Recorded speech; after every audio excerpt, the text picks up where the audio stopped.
Well, I've always thought Seattle was really magical. I've always thought it was really beautiful and mysterious in a lot of ways. It was also the next largest city that I could get to, but you know, I was on track to go there anyways because I loved it. And when I got here, it's probably some of my best memories are just how beautiful and what a magical kind of time it was. And I use magical a lot because I sort of feel like it was a time when everything was new, you know, everything was new, anything was possible. With school or travel and then music, creativity. And Seattle's such an amazing city to explore. My experience is I answered an ad in the back of the Rocket, which was a periodical that was devoted to music.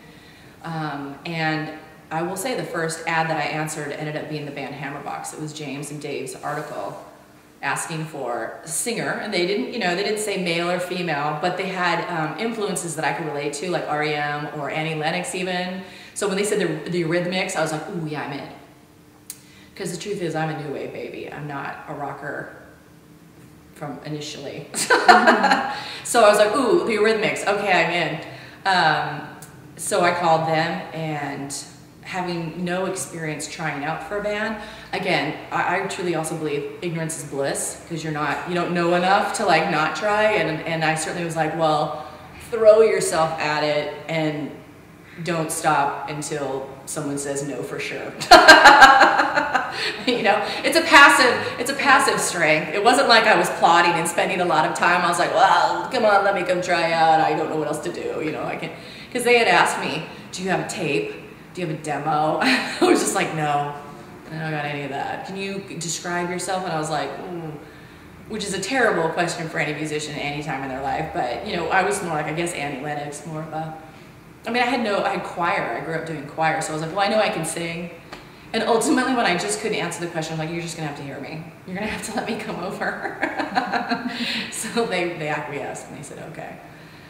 Which is amazing to think about now, because I went to go try out in a really small house in a neighborhood I'd never been in Greenwood, in a tiny room. I mean, I could have been killed. I don't know these guys. But instead, I got a marvelous band. Shows then were stellar. I mean, it was such an amazing experience for anybody involved. And how lucky, like you know, you could go out and see somebody on a Monday and it'd be packed.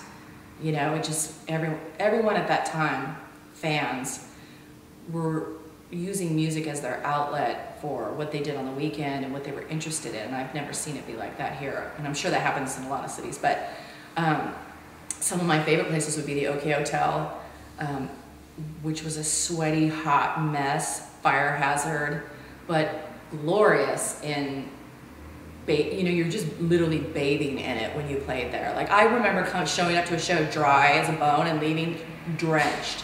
I would step outside and go to the back alleyway and think, we are just an infinitesimal dot on this globe in this little tiny room together, sweaty, in a bubble. And it was the best feeling, you know, for 4 hours or so with all the bands playing. We were just gonna be cozy inside of this room, sweating it, surrounded by our music and our own little world. And it was amazing. I just think that there's no feeling like that. I think playing live is amazing because you can get no better high, and it fills your body. Like yesterday, some of the Goodness folks had a practice, and I realized that I never currently ever find myself in a situation where I am full chest singing at the top of my lungs about how I feel. Like, that's a physical, powerful feeling. To be at the helm of a band with all this music behind you, chest belting out like music is a powerful, awesome feeling. I love that. And it's an amazing emotional release. It's good for your soul.